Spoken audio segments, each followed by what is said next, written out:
Nest. Hello friends, good afternoon. आज हम बात करेंगे वर्षा के बारे में। वर्षा कितने प्रकार की होती है, किन किन स्थानों पर सर्वाधिक होती है, किस स्थान पर कम होती है तथा उसकी दशाएं क्या है, इन सब चीज़ों के बारे में हम जानेंगे स्लाइड के माध्यम से। तो आइए स्टार्ट करते हैं। वर्षा के प्रकार और उनका विश्व वितरण। ठीक है, तो सबसे पहले हम जान लेते हैं वर्षा कैसे होती है। तो वर्षा वर्षण का ही एक क्या है रूप है। वर्षा जल से संबंधित एक ऐसी प्रक्रिया है जिसके अंतर्गत संघनित जल की बूंदें, हिम के कण गुरुत्वाकर्षण बल के कारण पृथ्वी की सतह की ओर गिरते हैं। और इसमें केवल वर्षा अथवा हिम ही शामिल नहीं है, अपितु जल के अन्य रूप जैसे ओले, कोहरा आदि भी शामिल है। मतलब ये हमें सटीक रूप से पता चल गया है कि वर्षा वर्षण का एक रूप है। इसमें ओले, कोहरा, कुहासा ये सब क्या इसके रूप है वर्षण के। ठीक है, आगे बढ़ते हैं। अब देखते हैं वर्षा के लिए आवश्यक दशाएं कौन कौन सी होती।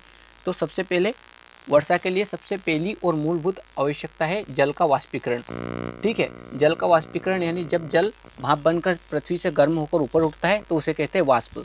और इसे ये सबसे जहाँ ज़्यादा कहाँ पर होता है तो भूमध्य रेखा पर ये होता है। दूसरा है आर्द्रताग्राही नाभिक की स्थिति। आर्द्रताग्राही नाभिक उसे कहेंगे जिसमें आर्द्रता की मात्रा हो, मतलब जल वाष्प की मात्रा अधिक हो। ठीक है, उसे कहेंगे आर्द्रताग्राही नाभिक। और वो आर्द्रताग्राही नाभिक अपने आसपास की वाष्प को खींचकर एकत्रित करती है और संघनित होती है। जल में वायु में जल वाष्प की मात्रा। ठीक है, वायु में जल वाष्प की मात्रा मतलब जो वायु है हमारे वायुमंडल में, उसमें जल वाष्प की मात्रा कितनी है। तो एक आपको जानकारी दे दे कि 4% जल वाष्प हमेशा बनी रहती है वायुमंडल में। ठीक है, अब हम आगे देखते हैं वायु का अवरोहण। तीसरा है वायु का संतृप्त होना। वायु का संतृप्त होना ये है कि वायु ठंडी होकर संतृप्त हो जाती है और संघनित होने लगती है। ठीक है, और संघनित होती है या वायु का संघनन होना, मतलब वायु के क्या छोटे बूंद होते हैं वो क्या बड़े बूंद के पास में मिल जाते हैं और बड़े बूंद से ये मिलने के बाद क्या होते संघनित होते और एक बड़ी बूंद का रूप धारण कर लेते। तो ये है वर्षण के लिए कुछ आवश्यक दशाएं। आगे बढ़ते हैं, आगे हम देखते हैं कि वर्षा के रूप क्या क्या हो सकते हैं। ठीक है, तो सबसे पहला रूप होता है फुहार। फुहार आपने देखी होगी। फुहार उस स्थिति को कहते हैं जब जल की मात्रा की जो बूंदें हैं या जल की जो बूंदें हैं वो कितनी, उनका जो व्यास है वो कितना होना चाहिए 0.5। ठीक है, मिलीमीटर, मतलब 1 मिलीमीटर से भी छोटा होना चाहिए, उसे क्या कहेंगे हम फुहार कहेंगे। ठीक है, दूसरा रूप होता है सहीम वर्षा। सहीम वर्षा उस वर्षा को कहते हैं, मतलब जल और हिम दोनों बरसते हैं तो उसे कहते हैं हम सहीम वर्षा। ठीक है, आगे हम देखते हैं हिमपात। हिमपात किस स्थिति को कहेंगे, जब जल ना बरसकर मेनली क्या बरसेगा, हिम बरसेगा, मतलब क्या बर्फ के कण बरसेंगे तो उसे क्या कहेंगे हिम वर्षा। हिम वर्षा में कितना तापमान होना चाहिए, तो 0 डिग्री सेल्सियस तापमान होना चाहिए वायुमंडल में। ठीक है, और हिम के छोटे छोटे कण होते हैं और ये हिमकण मिलकर बड़े हिमकण बन जाते हैं। जो छोटे कण होते हैं ये क्या होते हैं, छोटे हिमकण बन के प्लस क्या हो गए बड़े हो जाएंगे। ठीक है, तो इसे क्या कहेंगे हम हिम वर्षा। ठीक, अब आगे हम देखते हैं कि ओलावृष्टि। ओलावृष्टि कब कहेगी, तो ओलावृष्टि हिम वर्षा का ही एक रूप है, लेकिन इसमें क्या जो उनका व्यास है वो क्या है बड़ा हो जाता है बर्फ का, और ये क्या ओलावृष्टि कहलाता है। ठीक, आगे देखते हैं बादल का फटना।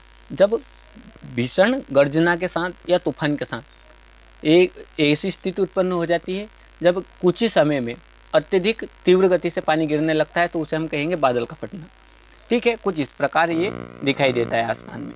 ठीक है, ऐसे बादल पास पास आते हैं और उनके बाद क्या होता है बादल आपस में टकराते हैं और तीव्र गति से वर्षा होने लगती है तूफान के साथ, उसे कहेंगे बादल का फटना। ठीक, इस स्थिति को आगे देखते हैं तड़ित झांझा। तड़ित झांझा की स्थिति ऐसी होती है बादल धूल भरी आंधियों के साथ साथ बादल आते हैं और ये ओलावृष्टि, तूफान और बिजली चमकती है। इसी सभी स्थिति को क्या कहते हैं तड़ित झंझावात। आगे हम कहते हैं बिजली का चमकना।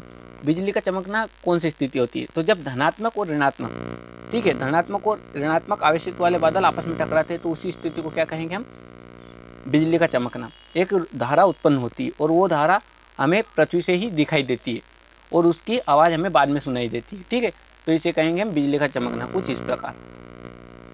आगे देखते हैं वर्षा के प्रकार कितने होते हैं, तो वर्षा 3 प्रकार की होती है। चक्रवाती वर्षा, संवहनी वर्षा और पर्वतीय वर्षा। अब यहाँ पर 4 प्रकार लिखे हुए हैं। तो ये जो एक प्रकार है ये मानव द्वारा होती है। प्रकृति के द्वारा मात्र 3 प्रकार की वर्षा होती है। एक होती है मानव निर्मित वर्षा या मानव जो वर्षा कराता है। ठीक है, अब इनको हम एक एक करके समझते हैं। वर्षा क्या होती है तो देखते हैं हम कि संघनन के फलस्वरूप जो बादल होते हैं वो वर्षा का रूप धारण कर लेते हैं। और वर्षा कितने प्रकार की होती है तो हम पहले ही समझ गए कि वर्षा 4 प्रकार की होती है। 3 प्रकार की तो जो होती है वो प्राकृतिक होती है और 1 प्रकार की मानव द्वारा होती है। ठीक है, अब इनको एक एक करके हम आगे समझते हैं।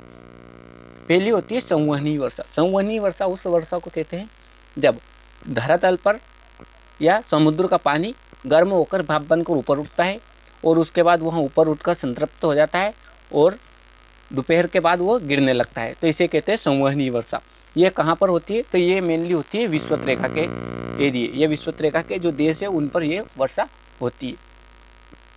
इस वर्षा में भीषण वर्षा ना होकर या अधिक वर्षा ना होकर ये क्या फुहार के रूप में होती है। ठीक है, और ये सुबह से 2 बजे तक तो क्या होता है जल वाष्प बनकर ऊपर उठता है और 2 से 4 के बीच में ये वर्षा होती है विषुवत रेखा के देशों पर।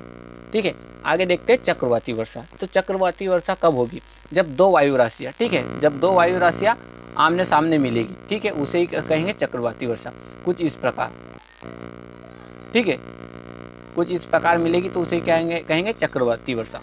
चक्रवाती वर्षा में क्या हो गए जब जो 2 वायु राशियाँ, जब एक ठंडी वायु राशियाँ और एक गर्म वायु राशियाँ आपस में मिलेंगी तो चक्रवात का या निम्न दाब का क्षेत्र उत्पन्न होगा और चक्रवात बनेगी और चक्रवात बनने से क्या वर्षा होगी, इसे कहेंगे चक्रवाती वर्षा। और ये कहाँ पर होती है अधिकतर तो ये होती है समुद्र के तटीय क्षेत्रों में। समुद्र के तटीय क्षेत्रों में क्यों होती है क्योंकि यदि कोई स्थल का भाग है, माना कि ये स्थल का भाग है, ठीक है, और ये समुद्र है, तो यहाँ पर गर्म होगी तो ये इसकी हवा क्या बनकर ऊपर उठेगी। ठीक है, गर्म होकर यहाँ की हवा क्या होगी ऊपर उठेगी और यहाँ समुद्र है तो इसकी हवा भी गर्म होकर ऊपर उठेगी बट इसकी तुलना में कम उठेगी। ठीक है, तो यहाँ पर क्या चक्रवात का एक रूप धारण कर लेगी और इसे कहेंगे चक्रवाती वर्षा।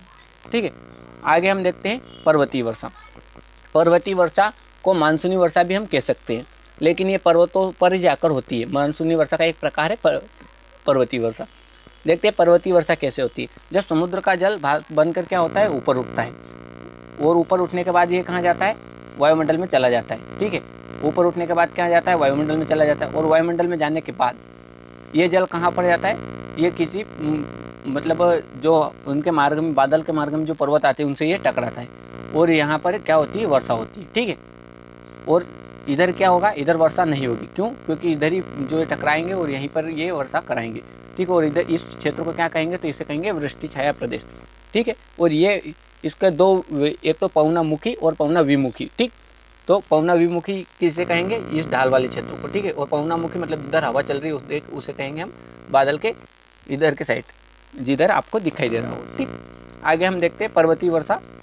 पर्वतीय वर्षा बादलों के पर्वत से टकराने से होती है। ठीक, अधिकांश विश्व में अधिकांश ऐसी ही पर्वतीय वर्षा ही होती है। ठीक है, आगे देखते हैं कृत्रिम वर्षा। तो कृत्रिम वर्षा किस प्रकार होती है?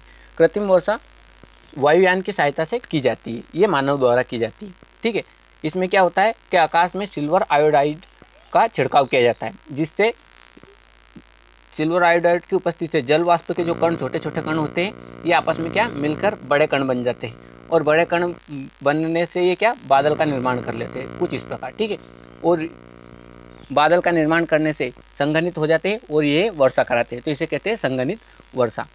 ठीक, इसे मेघ डिवीजन भी कहते हैं, उदाहरण के लिए यूएस में। ठीक, आगे देखते हैं वर्षा के, अब देखते हैं हम विश्व वितरण में।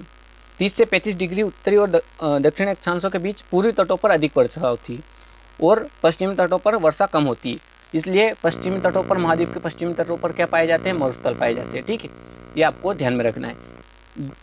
दूसरी ये है कि 45 से 60 उत्तरी और दक्षिणी अक्षांशों के मध्य पछुआ पवनों का प्रभाव होने के कारण महाद्वीपों के पश्चिमी तटों पर वर्षा अधिक होती है। कौन से? 45 से 60 के डिग्री अक्षांश के बीच में, उत्तरी और दक्षिण दोनों की तरफ। ठीक है, वर्षा की मात्रा भी कमी होती जाती है, किधर? पूर्व की तरफ बढ़ने पर। मानचित्र पर वर्षा का वितरण आइसो हाइट से दर्शाया जाता है। ठीक है, वर्षा का वितरण किससे दर्शाया जाता है? तो आइसो हाइट से। तो चौथा पॉइंट है हमारा कि संसार में सर्वाधिक वर्षा कौन सी होती है? तो पर्वतीय वर्षा होती है, अभी आपको बताया। तड़ित झंझावात में हवाओं की गति नीचे से ऊपर की ओर होती है। ठीक है, हवाओं की गति नीचे से ऊपर क्यों होती है? क्योंकि नीचे की हवा गर्म होकर ऊपर उठती है और ये घूमकर ऊपर जाने लगती है। ठीक है, विषुवत-रेखी प्रदेशों में दोपहर के पश्चात 3 से 4, उधर आपने बताया था कि 2 से 3 या 3 से 4, लगभग इसी टाइम में संवहनीय वर्षा होती है, जिसे 4 क्लॉक रेन भी कहते हैं। ठीक, राजस्थान में पश्चिमी विक्षोभ से होने वाली मूसलाधार वर्षा को क्या कहते हैं? मावठ कहते हैं। आई होप आज का वीडियो आपको पसंद आया होगा। अगले वीडियो में मिलेंगे एक नए टॉपिक के साथ में। जब तक मुस्कुराते रहिए, खुश रहिए। जय हिंद।